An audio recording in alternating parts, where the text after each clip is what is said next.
The History of Things podcast is brought to you by HistoryNet, publisher of 9 different historical magazines, including the Civil War Times, American History, and Military History. Visit HistoryNet.com to learn more, or follow them on social media by searching for @history_net. Thanks for listening. We hope you enjoy the show.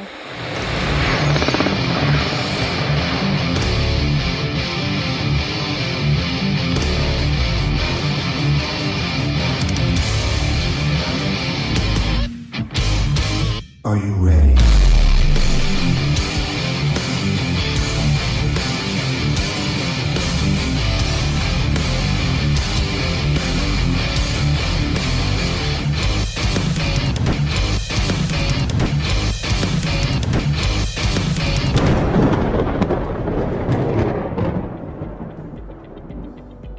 Welcome to Season 4, Episode 1 of the History Things podcast. Tonight we have with us Daryl Rivers, the Lord Rivers from the Ministry for History. And he is going to be speaking with us tonight on a topic that, well, we haven't done a lot with on the show yet. Pat. I know nothing about it at all. Nothing at all? I know nothing about it at all. I'm very excited for this one. Welcome to the show, Daryl Rivers. How are you, mate?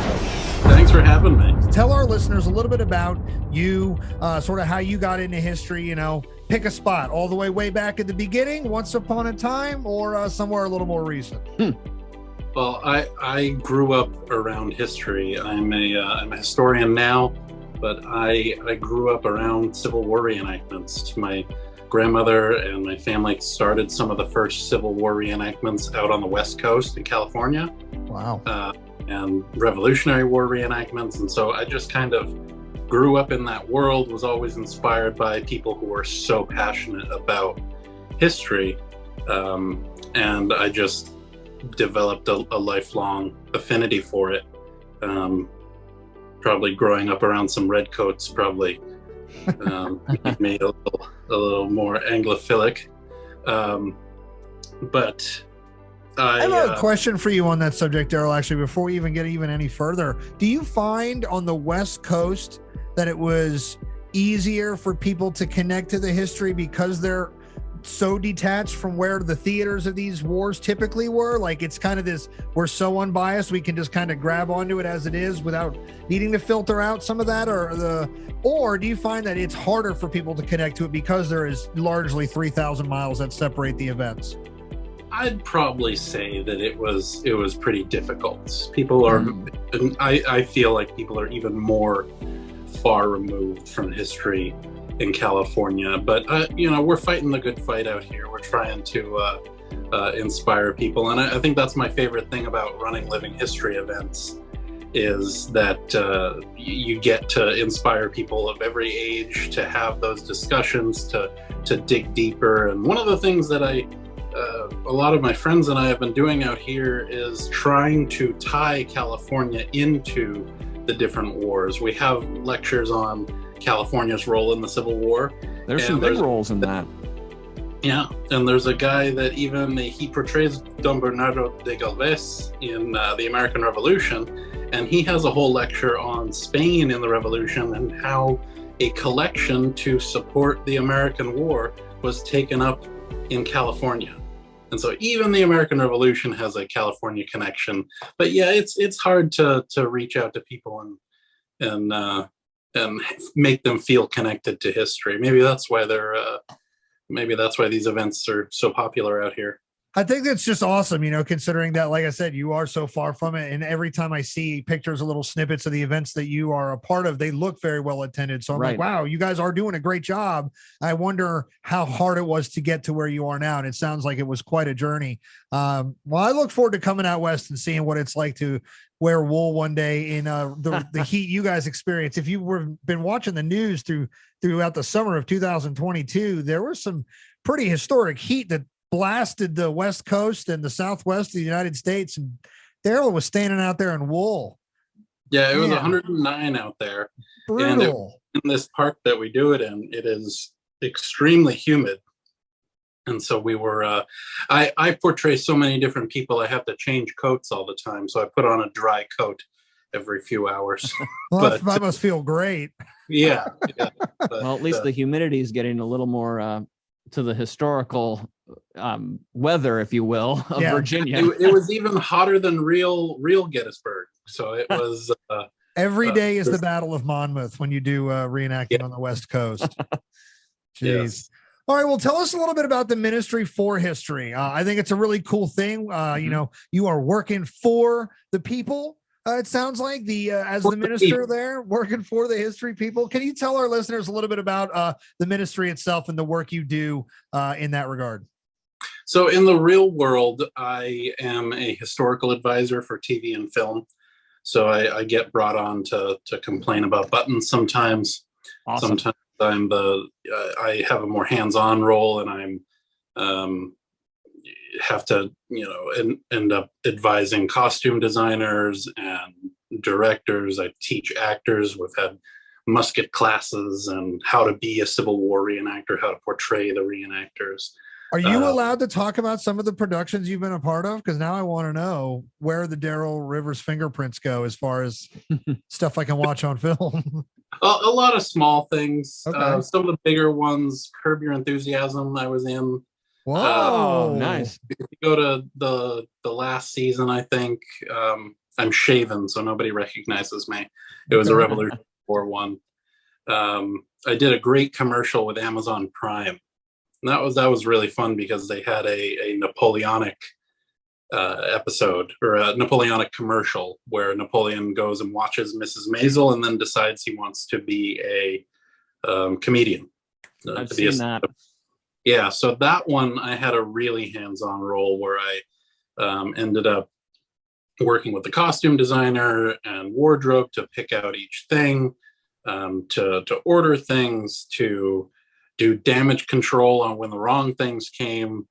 I taught the actors, did a whole musket class with a lot of the actors, and I even helped Napoleon be a little more Napoleon-like. And my greatest moment of triumph was when our Napoleon came up and grabbed my earlobe.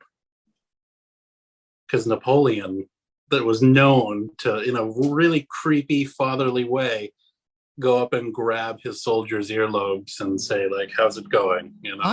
I'm so intrigued by this, dude. That's awesome. So it also sounds like Amazon commercials take historical accuracy a lot more seriously than some of the productions we get on mainstream, because teaching guys how to use muskets and things. Have you ever seen the Mentos commercial with Jasper Sachs of the Pennsylvania Cavalry or whatever?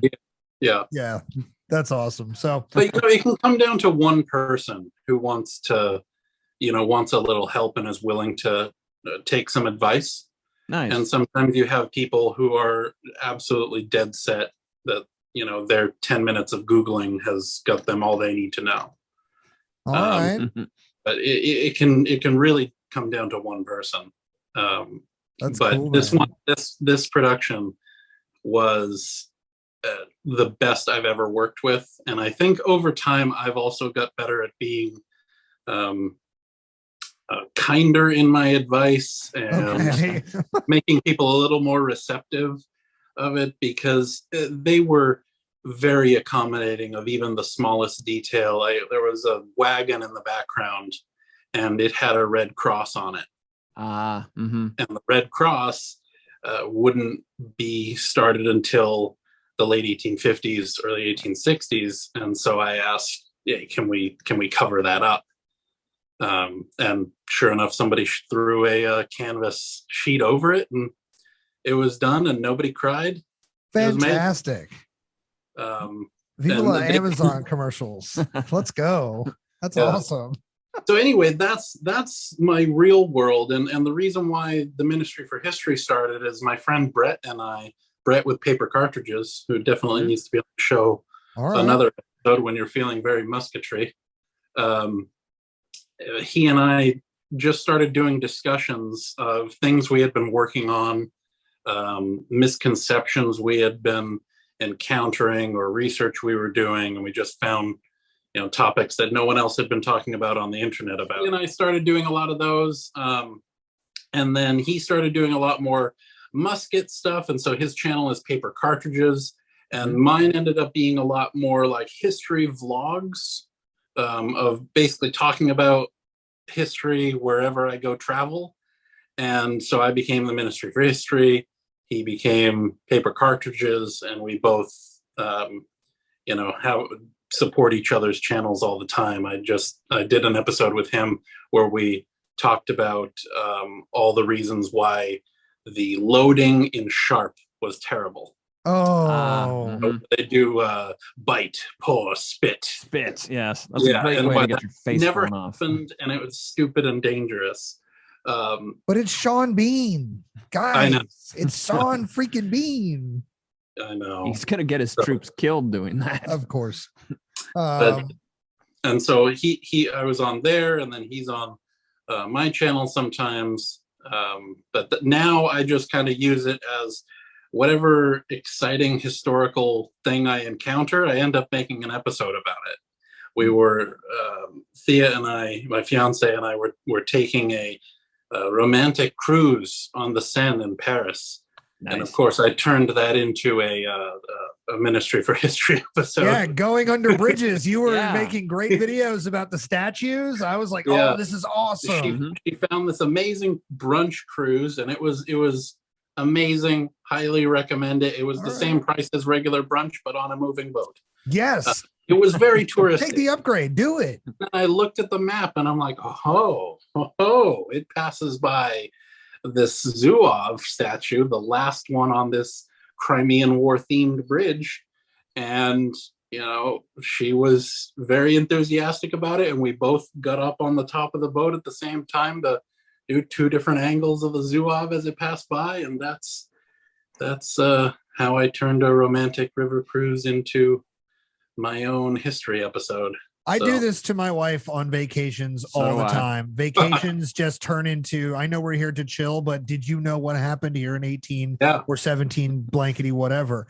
That's awesome that the Zouave, it's a Crimean reference. It's the perfect segue into what we're going to be talking about today, which is the Crimean War. But before we get there, I got a couple things for you. First, a compliment, a note of thanks. You actually recommended a guest to us that we had on the show in the past season 3. We were getting ready to do an episode on the Somme, and because you know obviously all things British, even more so than the Royals, it would seem, we came to you to see if you wanted to tell the story of the Somme, or if you knew of somebody that could better tell that story. And so we want to say thank you, because you recommended to us a colleague of all of ours now, Rob Enfield from British Muzzleloaders, and he gave us an amazing amount of time on both the terrible first day of the Somme as well as the subsequent campaign. So thank you so very much, Daryl, for passing him along to us. Is amazing, isn't he?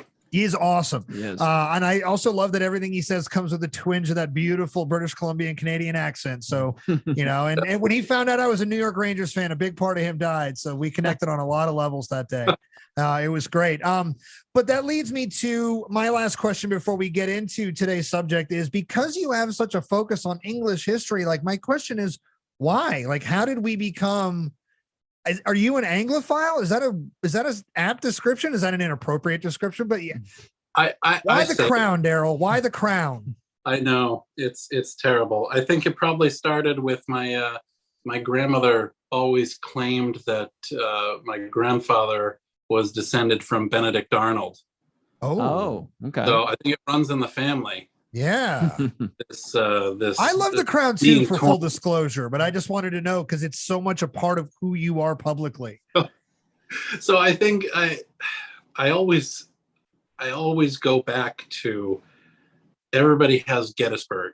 They grew up with that movie, and every Civil War enthusiast has an opinion about Gettysburg, and I think I was probably more affected by Fremantle than I think. I mean, he is such a cool guy. And now I've done a whole 30-minute episode about why that whole portrayal is wrong.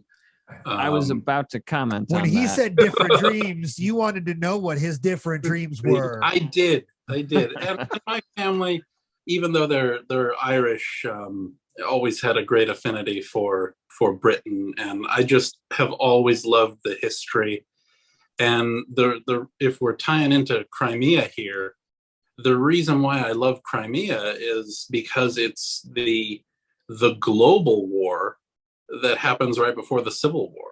It's everything is, it's the to me the more interesting war, because it has everything. It has East and West. It has old and new. The very antiquated.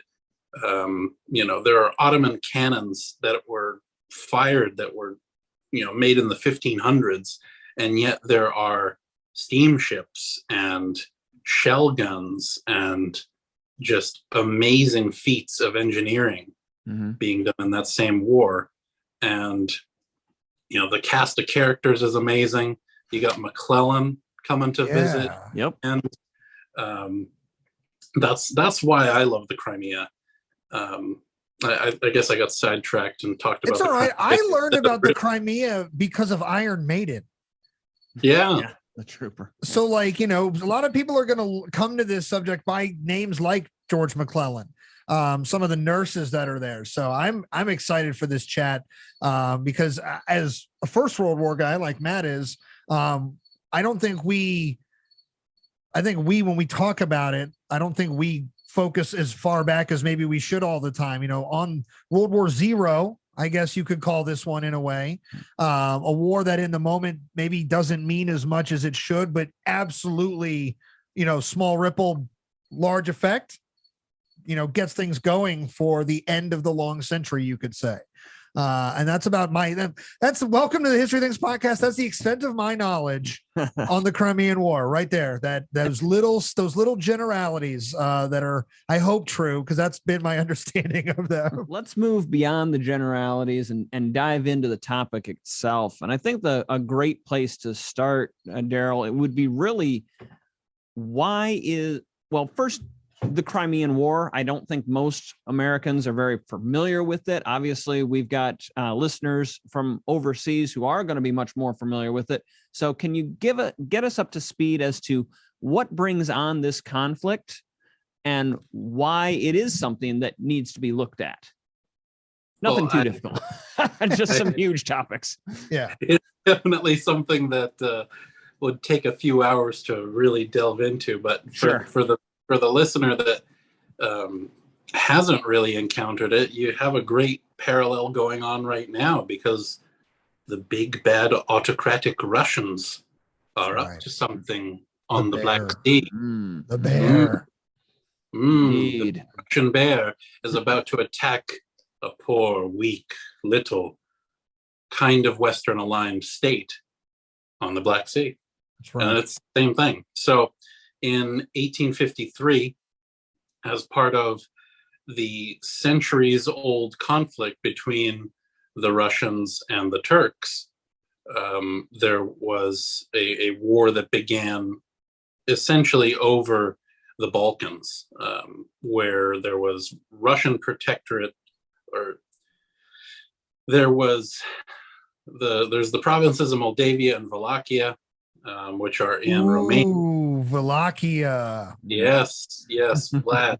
Old Vlad the Impaler's territory. That's right. And the Russians and Turks end up fighting on the European side of the Black Sea in the beginning in 1853. And while all of that is brewing, there's all of the powers in Europe have a decision to make of, do they appease the Russians? Do they let the Russians take more and more territory from the Ottoman Empire? Do they let them call the shots? Because post-Napoleon, it's kind of a contest of who can win the peace between Britain, Austria, and Russia.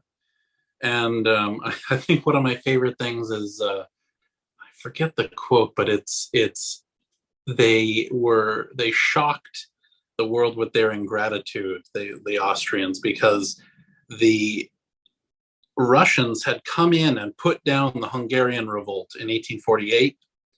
And the Austrians, even though the Russians had just done them this huge favor, didn't want to support the Russians. The French they didn't want to support the Russians taking more territory from the Ottomans. So all of the different powers of Europe, in particular the British, the Austrians, and the Russians, are kind of fighting a contest to who can win the peace after Napoleon and who can dictate terms. Of course, there's the concept of the concert of Europe, that they want to do everything they can to maintain the status quo. And the Russians, they want to mess with that status quo. They want to expand into the Balkans, protect the Slavic people from the dastardly Turk. And as new states arise, like as Napoleon III comes to power, he wants to ally with the Ottomans, curtail any sort of expansion from the Russians. He wants to claim the protectorate he wants to be the protector of all Christians in the Holy Land instead of the Tsar. And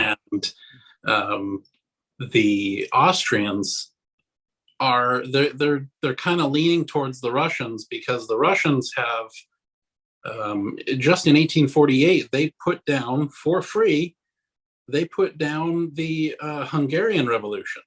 There was nearly, a split across the entire Austrian Empire, and the Russians, in hopes of maintaining peace in Europe, put down the Hungarian Revolution. And then the Austrians shocked the Russians with their ingratitude, the saying goes, because the Austrians were basically throwing in with the French, and they didn't want to support the Russians. And then, of course, the British did not want to see someone else take advantage of the Eastern question of, taking bits of the Ottoman Empire.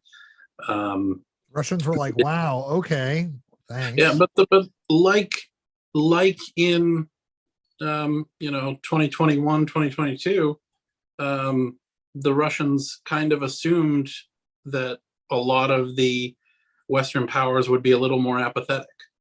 So anyway, with the powers were kind of aligning to support the Ottomans and not really, be and not really put up with the Russian nonsense. The Russians were looking like they were going to, expand in the Caucasus, expand in the Balkans, and so it was thought that the allies, the British and the French, who were still very, very suspicious of each other.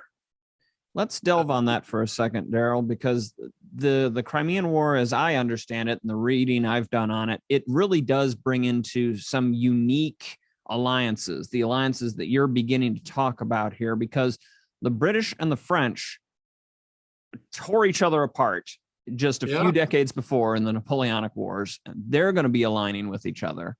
And they still hate each other. Right. And they will hate each other after the war, too. There's a war scare where the British and the French almost go to war in 1859. I mean, they've been doing this, since the 1700s.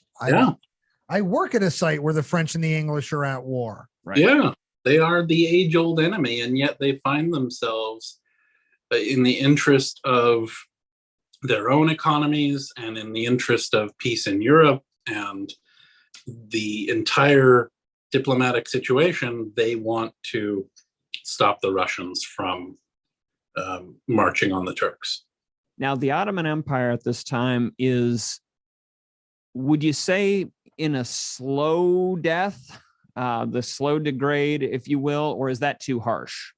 Because they've got another 60 years or so to kind of limp on, but they're going to have a series of land losses over the next several decades, and have been sustaining some losses. So it was already termed the Eastern question in the West of what would happen to the Ottoman Empire and what would be its role. What would the Western powers' role be in that? And I think it wasn't a sure run thing. the decline of the Ottomans, because they could have found closer relationships with the West, and they could have it definitely wouldn't, it wasn't definitive that everything would be broken up and you would see the complete splintering of the empire. But the big moves that had happened were Egypt essentially declared independence after the Napoleonic Wars, or during the Napoleonic Wars, where you had the Wali of Egypt, essentially Muhammad Ali. Ali. Yes. Yes. That, float like a butterfly, sting like a bee is what he said to Napoleon. That's what he did say. That's true. He essentially was still under the Ottoman Empire, but was essentially independent. And in the 1830s, there was also a war between the Ottoman Turks and Ottoman Egypt. And Greece had attained independence in the 1820s. Serbia was nominally independent. Like, there were all these different pieces being broken away, and everyone wanted their slice of it. And so that's why you can see the Western powers don't necessarily want to see the Turks prosper, but they certainly don't want the Russians to have modern day Romania, Bulgaria, Serbia, or even Constantinople. Listening to you describe the breakup to me, that sounds like the fall of the Soviet Union, the way you were describing, like, sort of how these things are parsing out. History has some symmetries like that, or synchronicities, or whatever the word, Certainly right. It's just it was very slow. Right. And every time one of those major things happened, all of the powers had to kind of make a decision of what are we going to do about it. Because when Greece went and tried to become independent, the question was put to the powers, essentially. And the Egyptians fully threw in with the Ottomans, with their nominal leaders, and tried to support Ottoman control of Greece on land. But Britain, France, and Russia sent naval forces to support the Greeks, and they absolutely smashed the Turkish fleet at Navarino. And the Allies essentially, told the Ottomans that Greece was independent. And in Crimea, it was the same thing, where we had to, the different powers had to make a decision. Do we support the Turks this time? And I think one of the most interesting things is what happens in 1874 with the Russo-Turkish War, or 1877 with the Russo-Turkish War, because that's what we see when the great powers don't intervene. The Russians march all the way into Constantinople. They dictate the Treaty of San Stefano, make a grand Bulgaria, and totally just absolutely hand it to the Turks. And then, even though they completely defeat the Turks, now the great powers with the Prussians and Germany, and then the British and the French essentially hold this conference, the Berlin Conference, and tell the Russians no.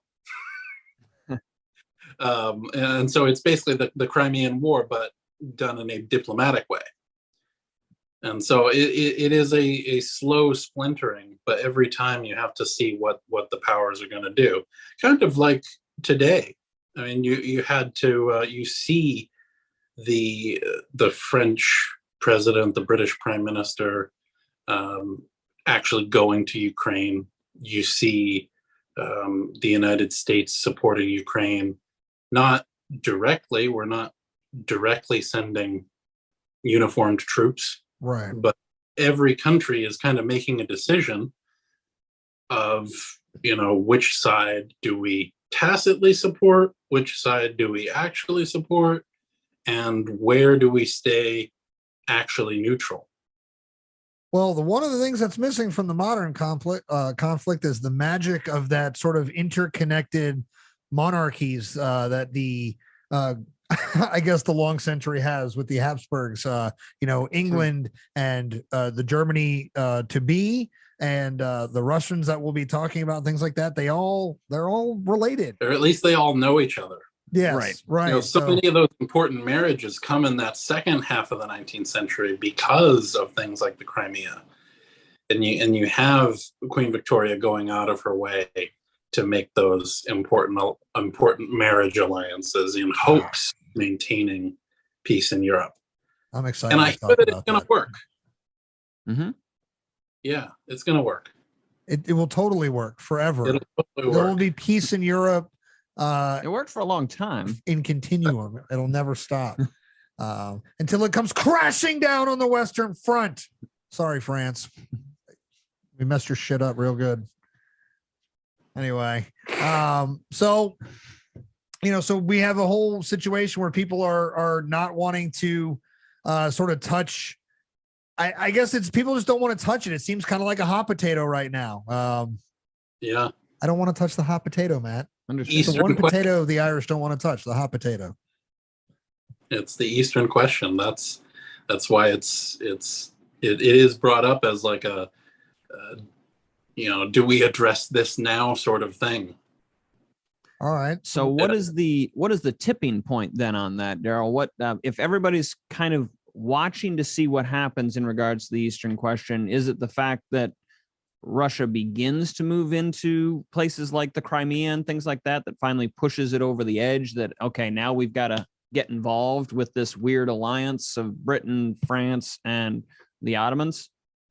So there's many different ultimatums, and you can go find all the different ultimatums. But essentially the British and the French present an ultimatum to the Russians, after they smashed the Turkish fleet at Sinope. All right, if you hit this red line after all the other red lines you hit, if you hit this red line, it's on. After all these ultimatums, the French and the British declare war. Eventually, the Sardinia Piedmont will also join in 1855, but that's a different story. Okay. But I have this amazing map, which is now in England. I have transatlantic problems because I never know where my things are. Oh, no. It's a difficult life I lead. But this amazing map, it's called The Seat of War in Turkey, or The Seat of War in the East. And it was printed in 1854 before the war had properly started. And it shows, like, here's where the war could be. And you can see that it's kind of centered around continental Europe, that it is more centered around Romania, Bulgaria, and they don't necessarily think, there would be no reason to think why Crimea would need a lot of detail. And so, places like Balaclava aren't even labeled. And so the beginnings of the war start on that side, and eventually it's the Austrians who say, don't fight over here, or we'll intervene, because they don't want, and nobody wants the war expanding into the Balkans. You don't want the Serbs getting angry and, everybody ending up in a world war. They're thinking that it's going to just absolutely escalate and spill into these more volatile areas. And so essentially that front is closed, which is just absolutely crazy to me that they just agreed, okay, this front is closed. And everybody leave. Everybody go home. No, we're not fighting here. Don't even go there. The Danube. Step away from the Danube. And so the Austrians present another ultimatum. There's always ultimatums, and the Austrians end up being officially neutral, but they mobilized their army. It's waiting across the border, but that front is essentially closed. But the British and the French, they mobilized their armies in a limited way. Both of them are, I think that's one of the interesting things, is because they've both been resting on their laurels from the Napoleonic era, and the French army isn't what it used to be, and the British Navy isn't what it used to be. Oh no, the Grand British Fleet is not mighty right now? I mean, it is pretty mighty. All right, it's pretty mighty. Okay, good. It is very mighty. It policy is just still has it as a massive navy. Okay, good. A lot of them haven't. They don't have a lot of the experience that they once had, and they don't have the budget that they used to have. Oh. So there's essentially two big fronts of the Crimean War once the Danube is closed, and the main one is in Crimea, where the British and the French decide we're going to land on the Crimean Peninsula. We are going to stop the Russians from having a naval presence in the Black Sea, and that goes okay, if not costly. And then the other half of the war that very few people talk about is up in the north, in the Baltic, that there is a blockade of Russia. There's capturing of the Åland Islands in between Finland and Sweden. There's attacks on Finland. There's like a whole mostly naval campaign up in the north. And then there's campaigns in the Caucasus, and there's even a battle on the Pacific side. Where Really? I was not aware of that. A British ship goes and shells a Russian outpost on the Pacific side. I was wondering about just a blockade of Russia as you said that. I'm like, Russia is massive. Like, how do you blockade the entire country? So I then realized that you're probably just banking on blockading a certain port, and then the country is so massive, they're not bringing everything across the interior. So that's, if we're back in the geopolitical thing, there's two things. One is Russia has very few ports that remain open during the winter. Right. And of course, there are very few ports in general because they're mostly operating out of the Baltic. So the Baltic gets blocked up. And then the other half of it is landward trade. It's another one of those geopolitical things where through agreement or neutrality, certain countries kind of get exceptions. Austria is still kind of allowed. Even the United States is kind of allowed to trade with Russia. All right. And so there's a little bit of trade going in and out, and there's a little bit of trade on the land side going in and out. That's another big thing with why it doesn't really spill into a huge global war, is because both Prussia and Austria remain neutral. So it's just kind of that whole European front is closed. Interesting. So otherwise you might have had, a French army marching on Moscow again. Yes, Yeah. It worked out so well the first time. Yeah. It is very cold, sir. The Crimean War is generally set between 1854 to 56? 53 to 56. 53 to 56. Okay. So if we count, we should count the Turks fighting the Russians. That starts in 53. Okay. And it's only 5 years away from the Civil War. Right. So it's in everyone's living memory, and it's in their recent memory.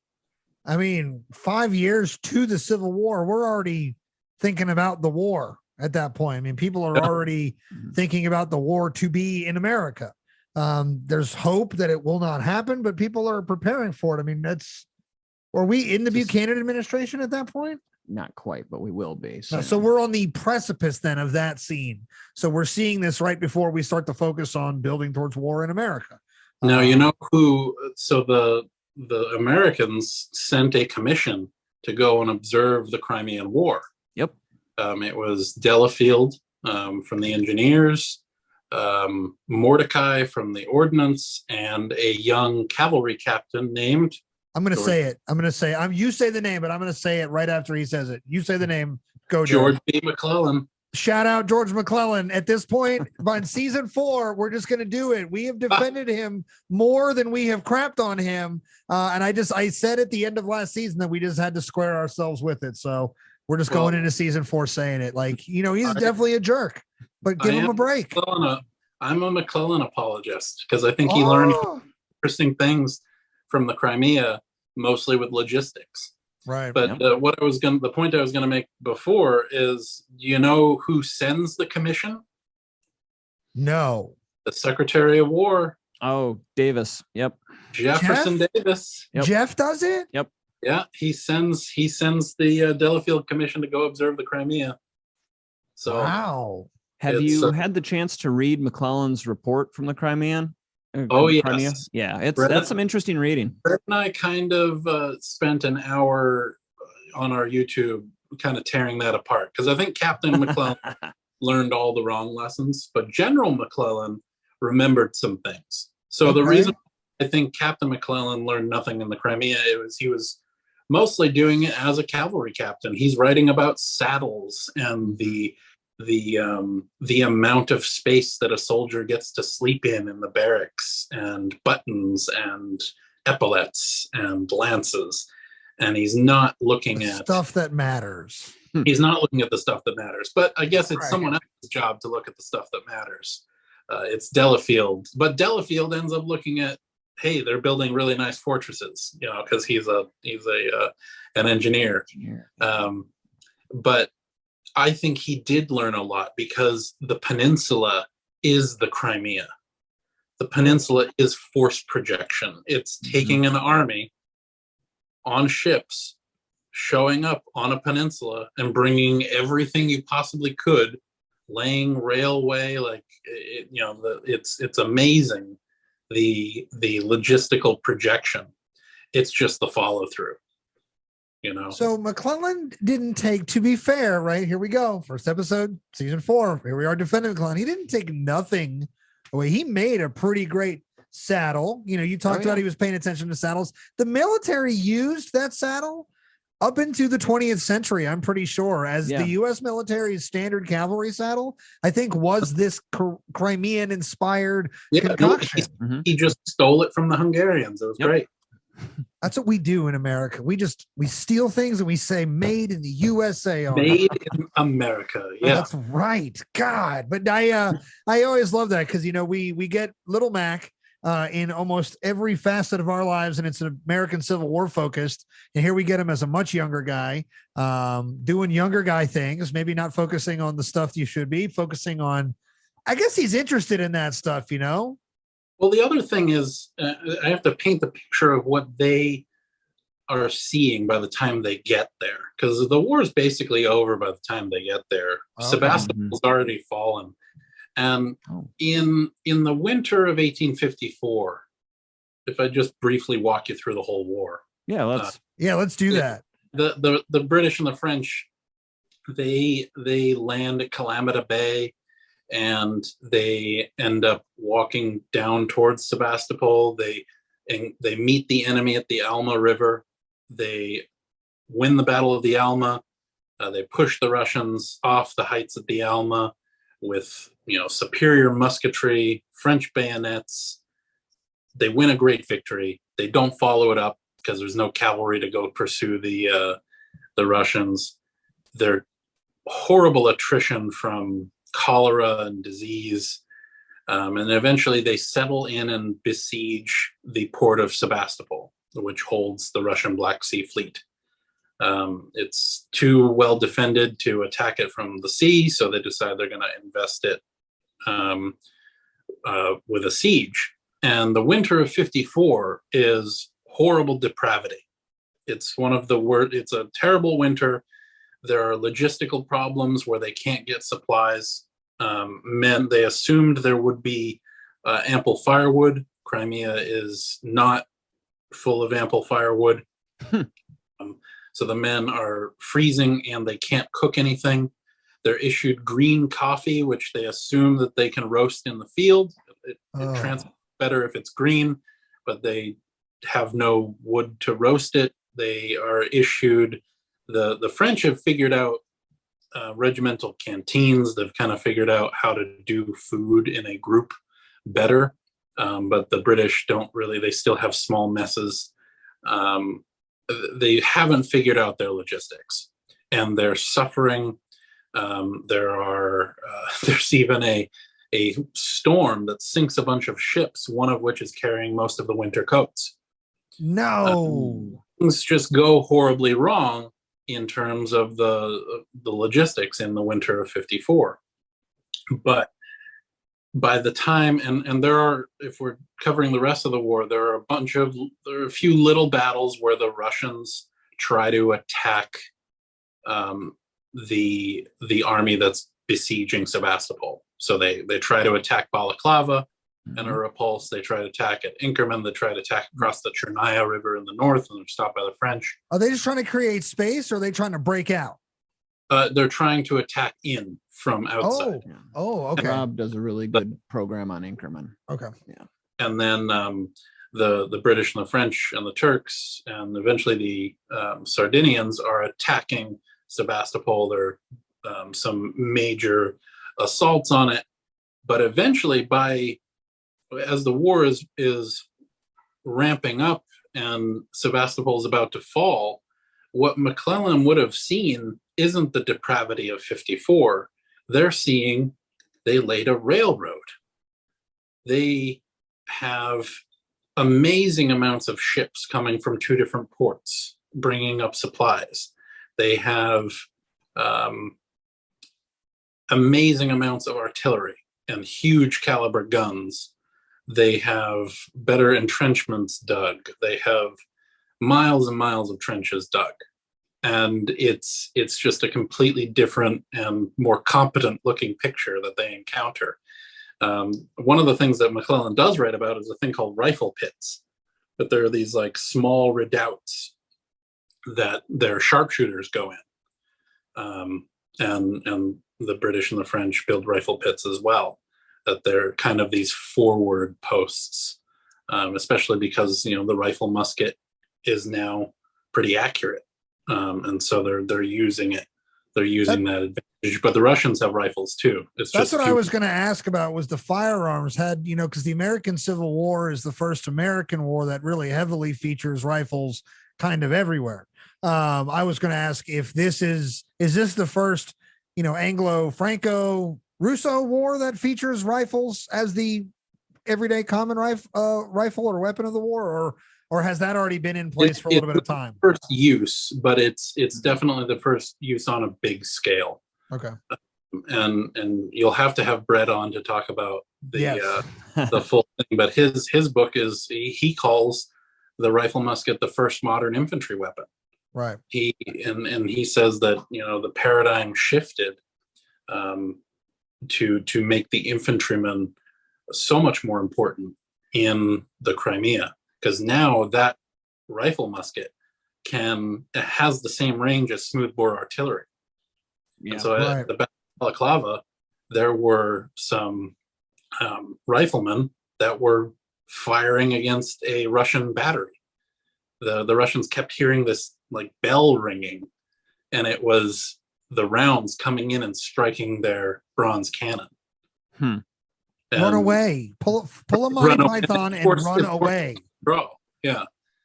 And so, but my point with McClellan is he sees a competent Crimean War being executed, and that's the logistics and the force projection that you see in the peninsula, and I think that's incredible. Yeah, he misses all of the growing pains of the Crimea. That by the time he gets there, they've already learned all those hard lessons, And so he sees the importance of the infrastructure. I don't think I'll ever look at the peninsula the same way. Now, I'll always think of it in terms of the Crimea, because obviously I know nothing about this conflict, but seeing the parallels, it's impossible to unsee them now. It's literally how he moves on Richmond. Yeah. And he's also watching the French. Like, it's not just the British, because the French are doing their logistics really well too. They have the depot system. They're really, he learns a lot from them. And I always point to it with the fashion that he copies, the US copies the French military fashion much more than the British, where they have their frocks with the poofy skirts, and they have kepis, and not to mention the Zouave regiments. Yes. Well, don't worry. We were going to mention those. Yeah, absolutely. Well, and that's not to rabbit hole too much, but that's really where the Zouave craze, if you will, in Europe takes off, is because of the fighting there at Sevastopol and the reputation they gain for those almost suicidal charges. Yeah, so they're amazing in Algeria. They are very famous when it comes to storming the heights of the Alma and winning at the Malakoff in the Crimea. And then they do so well against the Austrians in 1859 at Solferino. That's where you see Zouave charging with bayonets at Russian artillery batteries. They don't need British musketry. They don't need to measure distance. They're just going to run. Yeah, and you can kind of see where the British love talking about their school of musketry. We have a new school of musketry, and all the officers go to it. The French kind of had a sort of system where their officers would learn about musketry, but they were all about the école gymnastique. They were all about all of their soldiers should learn to vault walls and run, and it works out. Now, it doesn't necessarily work out against the Prussians when they have better volume of fire, but in 1859, you mean they weren't matrix dodging it with all their jumping and leaping of walls? They weren't jumping away from the bullets? In 1859, Magenta, not Solferino, Magenta is where they run at the artillery battery. And at Solferino, they're vaulting walls too. It's just, it's incredible. And if you see that in the newspaper, you see an engraving of these guys in their poofy pants just running with bayonets. They look cool. And measuring your distance and giving methodical musketry just isn't as exciting. I wonder if MC Hammer was inspired by the Zouave pants. They're the exact same pants. Don't shake your head at me, Matt. They're the exact same pants. No, I'm a big fan of Zouaves myself, so I do enjoy their connections. I to thought the you were Crimea. going to say I'm a big fan of MC Hammer. Thank I was you. going to say Yeah. name one song. Too legit. Yeah, exactly. But regardless, but there's a lot of this sort of things that we have a tacit connection to, say, the American Civil War or to this side of the pond that we get out of the Crimean War. Obviously, Zouaves, we just talked about that. We've touched on some of George McClellan's connections, but medicine. The medicine story is huge. What's going to come out of this, and even some of our artillery, especially the workhorse of the artillery in the American Civil War, is based entirely on one of the French field pieces. The 1857 gun howitzer, better known as the gun howitzer. Yeah. Come on, what is? Don't put me on the spot like that. The Napoleon. Oh, derp. Well, See, I hate when Matt puts me on the spot like that. I love that you mentioned that, because it's not, everyone thinks it's Napoleon the First, but It's the Right, third. it's the third. Yeah. See, I know what I'm talking about. Just when he puts me on the spot, I get caught up in it. This is what I hated. We just did this as a teacher. That was something I hated, was putting me on the spot, because I'd be like, I'm frozen. Let it go. Obviously Napoleon III, not the original Tiny Pizza Man. So many of those connections with the Civil War. You mentioned the medicine. Medical reform is such a big topic in the Crimea. You have Florence Nightingale. Right. Everyone kind of thinks of her as a nurse, but she's a hospital administrator. And so she's not the one that's telling how different treatments to be done. She's talking about let's have ventilation in a hospital. Let's how many beds need to be prepared for? How are the men moved? How are the doctors acquired? What's the procedure for staffing? And the big picture leadership of the medical side. She works alongside a lot of the military doctors and makes a lot of those reforms happen. And then she has a lot of support at home with Sidney Herbert, who's the Secretary at War, and gets a lot of the approval to make those changes that were totally necessary. And then we also, the story of Mary Seacole is also very interesting, because Mary Seacole was a Scottish Jamaican woman who was always a healer, and she was a hotelier, a healer, a businesswoman. She's kind of like me, where they everybody just goes, oh yeah, she does a lot of stuff. They, this. What does a Scottish Jamaican accent sound like? I'm not sure. Somebody needs to figure that one out and let us know, because I am interested. But she was pretty well-to-do, and she came to the Crimea, first encountered Florence Nightingale, and Florence Nightingale was not interested in her services.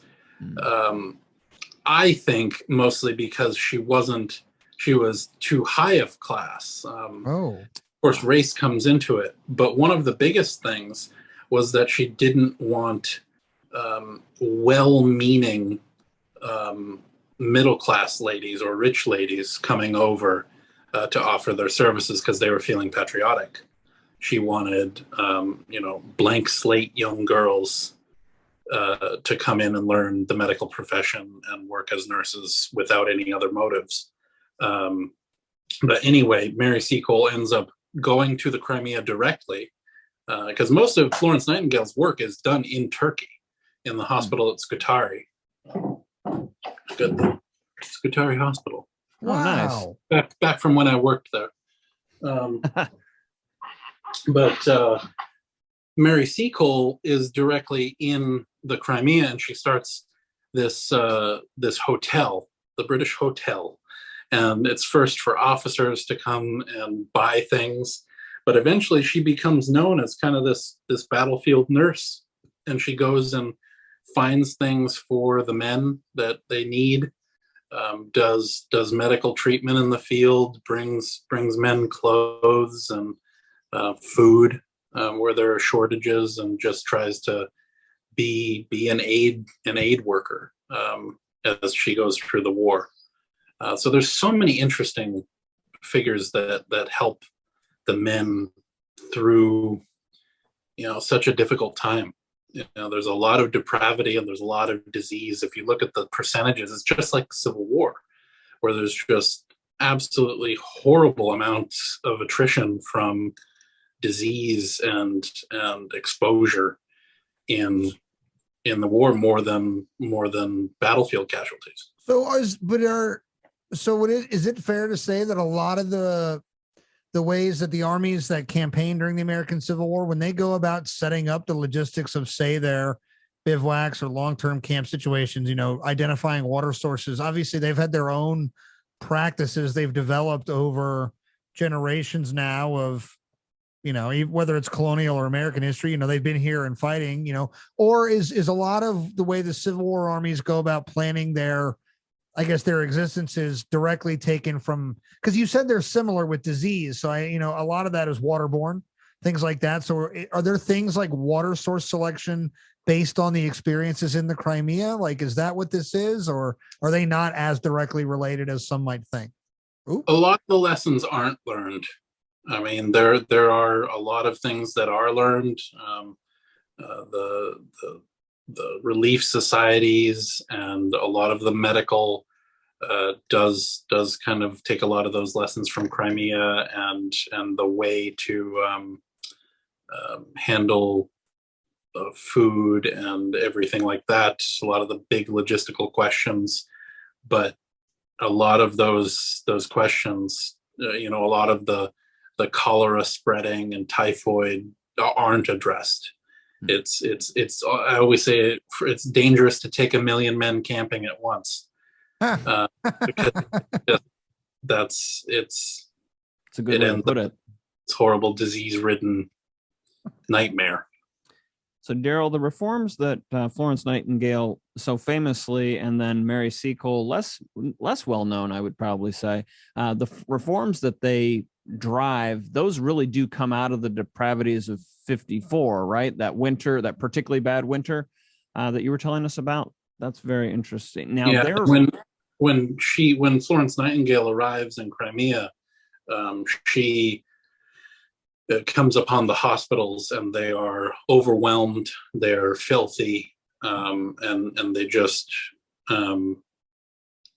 they just are in quite a state. And a lot of the reform is just on the logistics side of where to place people, how to get the doctors there, the supplies, what kind of buildings. It seems simple enough, but the execution is what's difficult.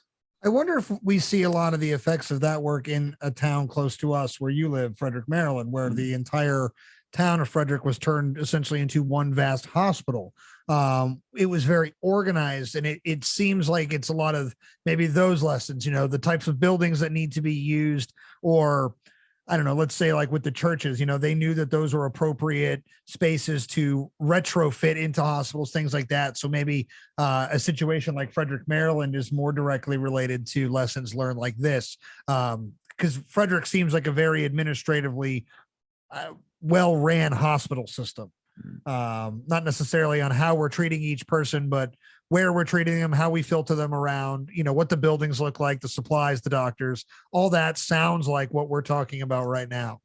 Because you do see also the struggle with, it's not just the field hospital right outside the battlefield. It's when they're coming back to recover, something like Frederick, and then the bigger hospitals of long-term care in outside Washington City, and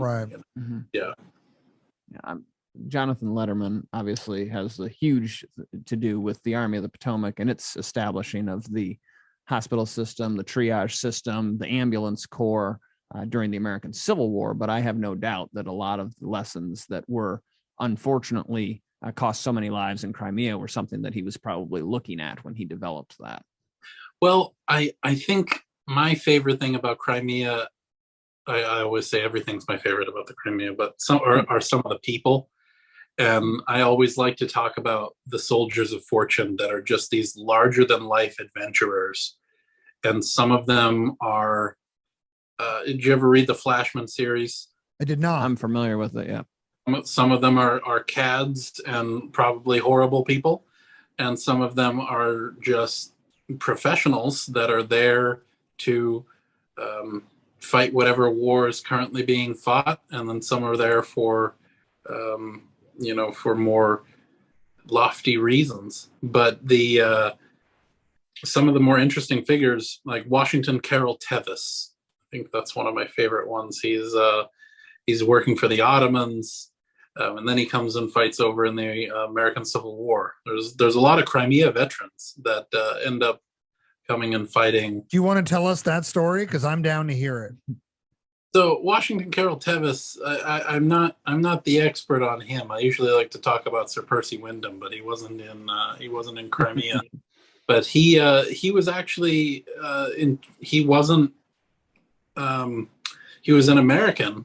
And he went and fought. He signed up for the Turkish army before the British and the French were involved, and he ends up being a Turkish cavalry commander.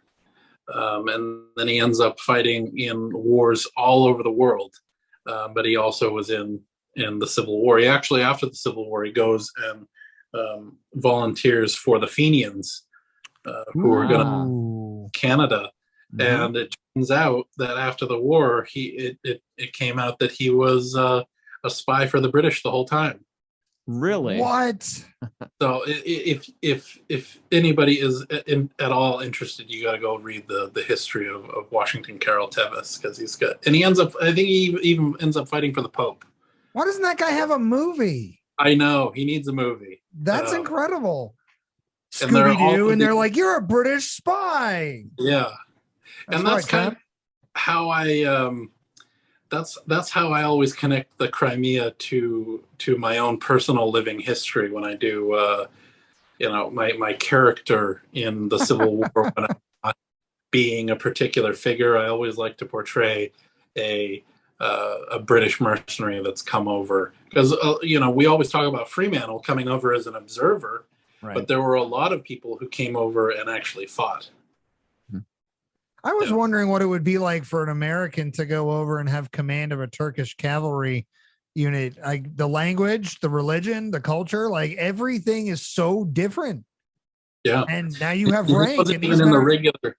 He was apparently not even in the regular Turkish army. He was in like this Bashi Bazouk type, like irregular cavalry. So it must have been quite a culture shock. And even I always talk about Sir Percy Wyndham. People gave him a really hard time when he came over and as this British officer becoming a colonel of a cavalry regiment. They gave him a really hard time, but seeing that he was this professional, they eventually just absolutely loved him. I don't think that I would be a professional. I think that I would just be like, we're doing this like Yosemite Sam. I'm an American. I got to play it up. Wow, he's going to have some misadventures there in Virginia too. True. Sir Percy Wyndham does, but with I'm just going to keep rolling with these connections, if you will, because we really do have the technology similarities are fascinating. Pat, you've already touched on, of course, the rifle musket being established as a mainstay weapon, but Daryl, you'd mentioned the laying of railroad. We have telegraph coming into play as well, if I'm not mistaken. And of course, ironclads. Really? Yep. Yeah. So burst that bubble for us, because I think it's one you enjoy going after, sir. Yeah. I love saying that, there were actually trenches were dug before the First World War. Did you know that? What? Yes, God forbid. But in terms of iron, the first real application of ironclads is on these French barges that they end up building, these French iron barges to bring in mortars on the Baltic front, because they figured out, even though they have these powerful navies, the Russians have very strong stone port defenses, and they couldn't actually easily go and attack these Russian ports. And eventually they would have these iron barges with these massive mortars on them to lay siege to these Russian ports. And they had, iron armor on them. And eventually that starts the drive between the British and the French to build an ironclad and build iron hulled ships too. And after the Crimea, you have the Gluois. The French have their iron battleship, and eventually in 1860, the British come out with HMS Warrior, with this massive iron hulled ship with massive guns on them that would have easily shelled New York. Would have been amazing. Don't get too excited about that. Oh my God. We could have had one glorious country again. Wow. Okay. This is why I love it. It's like, why England? And then there's a part of me that's like, I'm kind of with you, brother. Yeah, I know. It would have been great. So, and the Irish in your background are rolling in their graves. Well, my family's from Northern Ireland too. I could just say it's that part of the blood. One big happy family. So anyway, the iron barges in the Crimea kind of prompt that, and it always it's very funny to me. And we've done an episode on this on my channel, but it's very funny to me when Americans think that the ironclad was at all new when they fought at Hampton Roads in 1862, because the Americans are rolling out this antiquated looking thing, on with CSS Virginia, and they are rolling out this coastal monitor with a single rotating turret. Sure, it rotates. It's pretty cool. It has 2 guns, and if it goes out to sea, it will sink. Which it did. Which it did. Which it did. Whereas the European powers, even the Italians have an ironclad by 1862. Hey, look, I'll just say this, man. Look, it's, we don't make fun of people when they get a new car. It's new to them. They're very excited about it. Americans were just excited about a used car. You don't make fun of somebody for buying a used car. 160 years later, they're still saying, I'm the only person, I invented cars. Yeah. They're saying, I have the first car ever. This is America. The world was shocked when I came out with my car. We were. No one was shocked. They were like, "Oh, okay." Glad you made it to the party. That's why we had such a historical bone to get to the nuclear weapon. We were like, we got to show them something they haven't seen before. Yeah, there we go. That was a new one. They got to crack the atom to shock people. The newspapers around the world were, pretty alarmed that hey, the Americans, both sides have these ironclads, and now they're fighting each other. So obviously that's going to be a big deal, in terms of modern naval warfare. But most of the European powers did already have some form of either ironclad or iron-hulled ships. Very humbly, I didn't know that. So that's awesome for me. Yeah. Now the other thing that comes out of that is that Civil War people are very familiar with is the concept of the shell gun, because in the Crimean War, the Russians had them, and they absolutely wrecked the Turkish fleet at Sinope with them, and of course the British and the French had them. But there are these guns that can fire with a flat trajectory an explosive shell.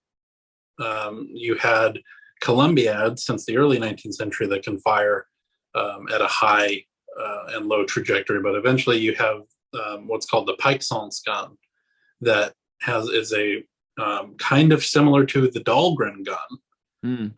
Will be a reinforced shell gun that can fire these shells over long distances accurately. You just need that reinforcement at the back so it doesn't blow up. So you were saying that the Russian fleet wrecks a Turkish fleet because of the shell guns. Yeah, so they have these shell guns that with explosive shell against a wooden fleet. Yeah, splinters everywhere. Yeah, and there were a couple steamships on both sides, but the shell gun absolutely wrecks these wooden ships. So everyone knows, we got to start armoring these ships. And so over the next, even now, there's always that game of tag between the power of the projectile and the power of the armor. Sure. That makes sense. Did the Turkish fleet have any type of shell guns, or is this that's all solid shot? Not in 1853, no. Wow. Yeah. So it's infuriating to know you're getting hit with shell ammunition and you're just basically throwing glorified rocks back at them. Yeah, and then there were, a lot of them were at anchor still. Oof. Oh, so sitting ducks. It was not a great day for the Turkish fleet. No, I imagine not. Turkish fleet doesn't have many great days. No, I was going to say we can just add it to the list at this point. Yeah. Oh my goodness. So yeah, the naval aspect of the Crimea is very interesting to American Civil War people, because they will have seen those shell guns first in action and the iron casing. Do we have a hard number on how many American observers of relevance? Because that number could be dangerous. How many American observers, but how many observers of relevance or of note participate in the American Civil War? That are both, at the Crimea. British observers. British observers. What did I say? American? You said American. That's what I mean. Like I meant like No, American observers in the Crimea, like who are of notable position in the American Civil War. I don't have that. But I know McClellan went and saw that, so you have that connection, direct connection. But the other thing is just the fact that everyone involved in the Civil War had the ability to read about the Crimea, and it was the biggest news in the last 2 decades. Right. And so it was there. They could have read it. So with being the biggest news in the last 2 decades, and obviously we said earlier in the chat how this sort of sets the table for what happens in Europe for the rest of the century, sows the seeds for the things that actually lead us to the first trenches dug in warfare ever, Daryl, ever on the Western Front.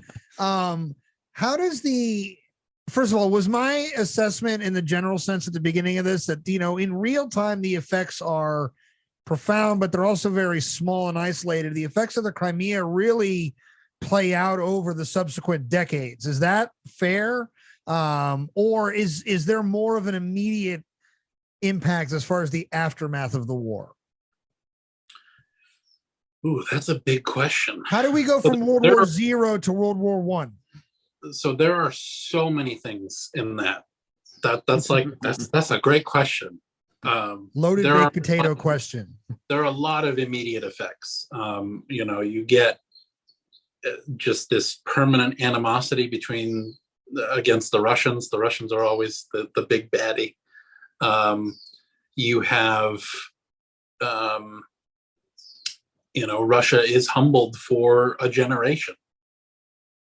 That's one of the biggest things. You have the Entente Cordiale become stronger between Britain and France. One of the biggest things isn't the one you'd expect, is that when the Italians, when the Sardinia Piedmont supports the Crimea, or supports the Allies in the Crimea, there's kind of this understanding that the French will in turn eventually support them with their struggle to unify Italy. And that happens in 1859. So, 3 years later, the Napoleon III leads an army supported by Sardinia Piedmont into northern Italy, defeats the Austrians, and northern Italy is unified under Sardinia Piedmont. And there's this, and the Kingdom of Italy is proclaimed in 1860. And you have, there's a little bit of a deal. Conte Cavour and Napoleon III decide that there's going to be the Sardinia will cede Nice to France, and they will be able to keep the territories that get conquered in the Second Italian War of Independence. And eventually the South will be unified with Garibaldi. But there's I think you can't point to a theater that isn't affected in some way by the Crimea. I was going to ask, actually, if Garibaldi got involved in the Crimea at all. No, Okay. I think he was doing so much down in that part of the world. So, because after the failure of the first, or after his failed Roman revolt, he goes to South America. But no, I don't. He's not involved in the Crimea in any way. interesting. All right, can we talk Iron Maiden now? What do you wish to talk about? I mean, first of all, our listeners are going to hear a heavy chunk of that song, so we can just act like we've already played that for them. But this is how I got into the story of the Crimea. I mean, even on a light level, I heard The Trooper. Right. I mean, I literally heard a song about the charge of the Light Brigade. I mean, this guy's gonna, run me through and all this stuff. And Bruce Dickinson was shrieking, and I mean, there was just shredding. Is that a good representation of that of the scene of the war? Like, because sometimes some songs touch on historical matters, which we've touched on, and they do really sensational Hollywood versions of songs, and some songs like just cut you in the heart and write a real historical version of events. Where does Iron Maiden rank? It sounds like a couple of chainsaws to me. So I guess I need to like read the lyrics of it. Wow, not a big fan for all the the English focus. Not a big fan of Iron Maiden, are you? Oh, I see the album cover all the time. Yes. When I'm searching for Crimea things, but it's the Charge of the Light Brigade. Is Eddie? Does he have a good-looking Crimean kit on? You can see that, like the memory of the Charge of the Light Brigade is so important to people. That's what sticks out to people about the Crimea, and there were so many great successes, but those really stick out as a horrible blunder. And maybe that's the angle to go with, Daryl. Why does it stick out? What brought on this blunder? Well, there's the politics of it, of who's to blame for all these things going wrong.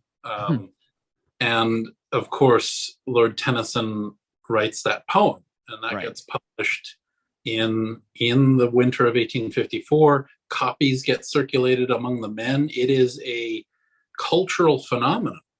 And, it's not to say that the Charge of the Light Brigade wasn't that bad. I'm not going out on that limb. I have been known to say Lord Cardigan did nothing wrong.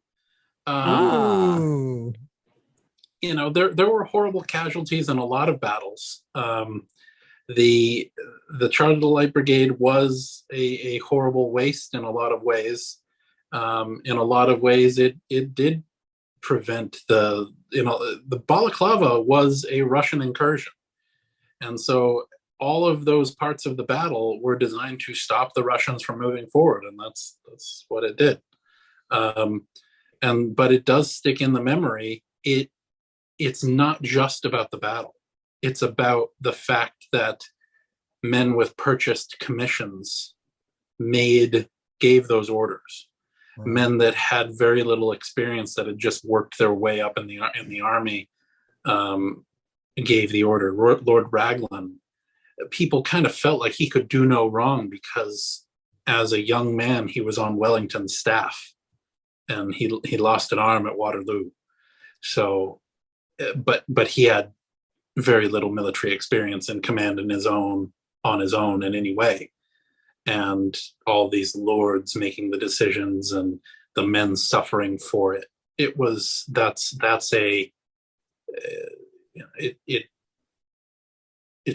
not just about that particular charge. It's like a representation of the whole war.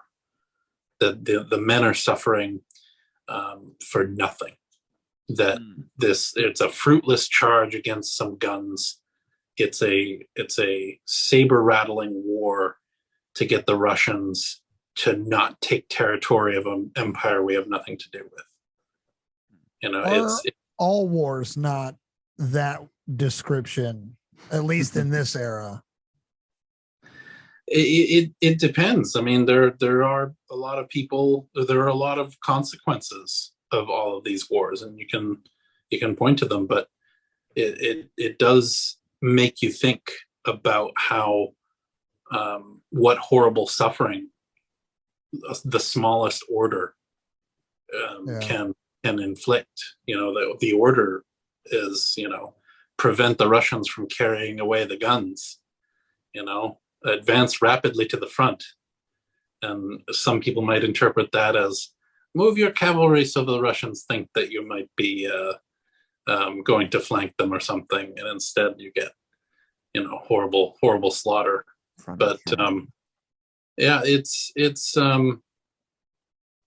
well, with all due reverence to the men who gave their lives in the charge, the song "The Trooper" rips, so we didn't get nothing out of it. Well, and they got the poem and everything else. Oh, look, but Bruce Dickinson's poem is way better than anybody else's poem. Anybody that's listened to us at this point knows it rips. Now, Balaclava, and I do apologize, Gerald, because I had forgotten that the charge actually comes out of Balaclava. Right. But Balaclava is actually known for another term that we sometimes see pop up in popular culture, the Thin Red Line. Yeah. And this is an earlier in the war fight, which is going, well, excuse me, for the British and French involvement, at least earlier in the war fight. But it's kind of hearkening back to the points you were making about the logistics and everything else for this time and the depredations being done to the men. Talk to us a little bit about what exactly is the thin red line, so when folks hear that term, they know what it's actually referencing, as opposed to a 1998 World War II movie. Sure. So the Balaclava in itself is, in order to do the siege of Sevastopol, they need to occupy a huge amount of land, and they need to be able to get supplies up north to the siege lines. And the British harbor at Balaclava is where all the supplies are. And it has to be walked. All their supplies have to be walked like 2 miles up to the siege lines at Sevastopol. Well, the Russians decided they're going to attack along the southern front of the outer Allied lines, and they advance on the Allied lines, and they encounter some redoubts that are defended by Ottoman troops. Those redoubts hold for as long as they can. Everybody says the Turks ran away as soon as the Russians came, but the Ottoman troops held at those redoubts for as long as they possibly could against a strong Russian infantry assault. And then the entire army is attacking. And so the British have to react. It's their part of the front. And there are a lot of different minor actions. There's the charge of the Light Brigade, where the cavalry is going to try to attack Russian artillery. There's the charge of the Heavy Brigade earlier in the morning, where the British heavy cavalry charge uphill at a trot against Russian cavalry and win. And then there's the Thin Red Line, where the Turks had withdrawn, and all that was standing between the rest of the army, or Balaclava Harbor, and the Russian army was the Highland Brigade under Sir Colin Campbell. And the cavalry was advancing. They were probably 1,000 yards away when the decision had to be made. And the protocol for cavalry, for anybody that's been through the Napoleonic Wars, would be form a square. And you'd go 4 men deep, and it'd be very susceptible to artillery. If there was enemy artillery, you would not be able to maneuver very well, and you're assuming that you have Brown Bess. Well, Sir Colin Campbell remembers he has the rifle musket. And so when you see those paintings of the Thin Red Line, Colin Campbell ordered, instead of a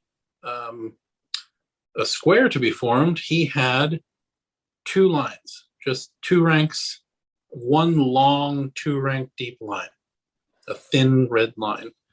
And they have rifle muskets. But when you see the paintings, you see bayonets fixed and the Russian cavalry, 10 yards away from them. The real story is a little more boring. And it's because it's a little less French bayonets and it's a little more methodical musketry. Ooh. And knowing their range, being able to estimate their range, and with the men being able to adjust their fire, and they are professional infantrymen, even though they haven't had these muskets for very long, they open fire at a significant range, 600 yards, at 300 yards. And so they're giving volleys at significant distance, and the Russian cavalrymen are dropping. They're just Wow. hearing these thuds come in, and they're getting hit. And a lot of you have to remember the way that cavalry advances usually is they don't charge for 1,000 yards at the full gallop. Right. They are trotting into place, and then they're going to gallop the last 100, if not the last 50. So they're advancing, and they're taking hits the whole time. And they're forced to withdraw after 3 or 4 volleys from, Colin Campbell's entire brigade. And that's musketry stopping cavalry. And there's infantry that could have followed up behind them. But the infantry then knows they have a range of about 300 yards. We have to advance 1,000, 1,200 yards. That means there's going to be at least 700 yards where we can't do anything, but we can get hit. Oh, Because the British can open fire at 1,000 yards. You're not going to hit a man-sized target with a single musket, but you can put area fire. You can hit the size of a regiment if you're firing with a regiment full of muskets. And plugging the book again, The Destroying Angel. There you go.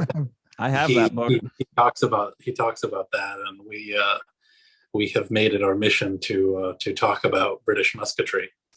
I even got to go to the British Small Arms School last year, and I saw their collection, and we were actually it was in an internal commercial, but we were in the real British Army's Small Arms School Corps commercial, because they had the muskets, and then with us, and then it transitioned. The sepia faded away, and they showed the real modern British Army Small Arms School and what they do today. So there you go. There's your service to the Queen, or the late Queen. You did some stuff for the real British Army. Yes, so that's we were actually in a really real awesome commercial. It was mostly internal to try to, excite people already in the army to come to arms school. But we were in a British Army commercial. Nice. Pretty good. I'm down with it. Yeah, that's the thin red line. It was some thin red lines of Scotsmen, supported by some Turks if they got any closer. But of course, the Turks couldn't open up at 600 yards. And that's balaclava. And we have an episode, and of course, Brett talks about it in his books, but it's the day that changed warfare. That day, you have infantrymen stopping artillery, cavalry, and infantry advances. That's pretty cool to me. That is very cool. The tragically sad thing is that when it comes to musketry, the Americans don't implement any of those lessons. They still fire at between 150 and 300 yards. They don't turn it in. They don't use the capabilities of the rifle musket. They just close the distance to where it will fire without any sort of range adjustment. And it is tragic. Well, and with your research on foreign observers in the American Civil War, that's something that they're taking out of our wars, the horror that we're still fighting this way when Europe has begun to go around the bend, as it were, for more modern fighting techniques. Yeah, it was rumored that Moltke, I don't know if it's an old wives' tale or not, but Moltke was supposed to have called the Civil War just armed mobs fighting each other. Yeah. And you see there was a Prussian that was Justus Scheibert that was observing alongside Fremantle, and he was even commenting on how they're 1,000 yards away, they're within musket range, and yet they are, blazing away with artillery and then advancing with the bayonet. Whoa! It just absolute anathema. If you're at the the angle, if you see, or if you're walking along Seminary Ridge, they're not that far away. They are at extreme musket range, and they're lining up their artillery and just walking across the field. Right. And I'm not saying that the Civil War would have been over overnight if they used their muskets correctly, but it certainly would have turned into a different war. Yep. If both sides were able to use their muskets effectively. We're going to do a show of controversial statements, and I want you to come on and make that statement and be like, it would have been a very different war. Actually would have been over on July 22nd if you knew what you were doing. Yeah. I want you to make that case, Daryl. To defend Lord Cardigan again. Purchasing of commissions isn't that bad. It's fine. I'm down with it. Now, we've done a lot on the front end, if you will, of the Crimean War. After the siege of Sevastopol, does that kind of wrap things up for the conflict, or does it drag on after that? Because Sevastopol becomes the real focus for, at least I would argue, the British and the French focus on the war after 54. Does it wrap? Like I said, does it wrap up after the siege is successfully concluded? It's almost a distraction instead of being the goal, because really, that's interesting. Sevastopol, the Russians don't surrender after Sevastopol falls. They still have other areas around the Black Sea. The Allies assume that if Sevastopol falls, or at least in the newspapers they say if Sevastopol falls, then the Russians will quickly capitulate. But it is eventually, it's the rest of the powers. It is the Allied military arms. They're finally able to take Sevastopol. They're finally able to start shelling other cities. They're finally able to move into the Sea of Azov. But at the same time, the Austrians are still presenting new ultimatums. The Swedes also are involved at the tail end of the war, and most of the major powers in Europe have a stance, and the Russians they're hemorrhaging money. Their trade is severely hampered. They're losing on every front.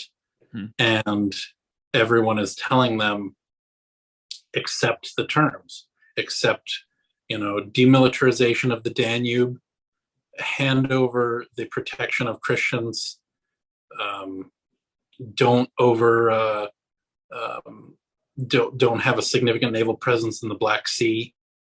Like there's not too many horrible demands. And of course the last one being they lose control over Moldavia and Wallachia. But the war is not looking good. But Sevastopol didn't necessarily mean that was the end. Okay. So it's these external pressures then more so than a single military target. Yeah, I think it's the sum of everything.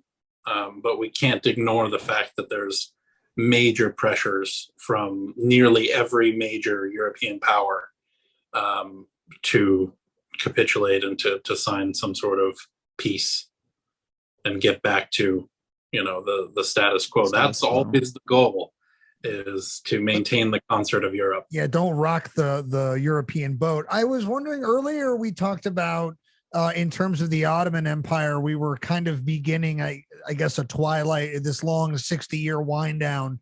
What we didn't mention at that time, I kind of want to mention or ask now is, are we seeing similarly a wind down for what will become the wind down of the Russian Empire? We're dealing with Tsar Nicholas II's grandfather at this point, right?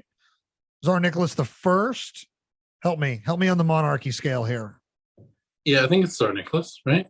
Yes. He dies in the middle. There's a new czar in the middle of the war. But they're hemorrhaging money, so are these the problems, the beginnings of the problems that lead to revolutions in 1917? So is this the same kind of story for the Russians as it is with the Ottomans, the long beginning of the end of their empire? So I've heard a lot of people that are much more in tune with Russian history say the same thing. Okay. I've heard a lot of people kind of balk at that. But I do think that it's the start of what changes Russia, but it's also kind of the same rhyming history where Russia waffles between having a strong orthodox autocratic leader and the resistance from the people that doesn't last that long. Right. You have, by 1860, you have the beginnings of the freeing of the serfs. So you essentially have the end of slavery in Russia. But conditions don't really change that much for the average Russian, even though they're nominally free.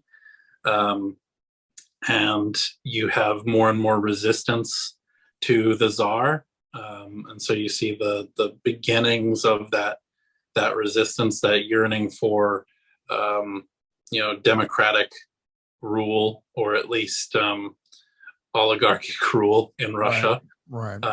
But then it swings right back, and during the Crimea, you had the Russians strongly supporting orthodoxy and autocracy. That they were really hoping that a unified Russia under the Tsar's iron fist would be the strongest thing possible. I love it. Well, what I would like to do is focus on a fight. And I don't know that I necessarily want to do that in this episode. Sure. We've talked about a lot of stuff. We've talked about connections to the American Civil War, Crimea's place as a whole in Europe at the time, some of the ways it's going to change Europe. And I kind of maybe want to get back into that at a later point, is how it sort of changes Europe and creates the pre-World War I world. But what I want to do, Daryl, when we sit down with you next time, is I want to talk about one of the fights of the war. So I wanted to ask you, is it Sevastopol? Is that the battle? Like if you are going to get into the Crimea, right? If like you're going to be the average American history fan and just kind of look at this from the surface, and you get, enough time to focus on one fight, is Sevastopol the one fight that people should look at, or is there a different battle? And can we talk about whichever battle that is next time we hang out with you? I mean, I'm always a Balaclava fan. All right. Sevastopol, is a long siege, and we could pick, the final assault, the big assault on the Malakoff, if you're really in a French mood. We did a lot of French a couple seasons ago, so we might take a break on the French. Now, Rob has covered Inkerman. The soldiers battle. Yeah. And so he's done that really, really well. Yeah, we want to have him back here to tell that one. So maybe we sit down and we do Balaclava with you. Yeah.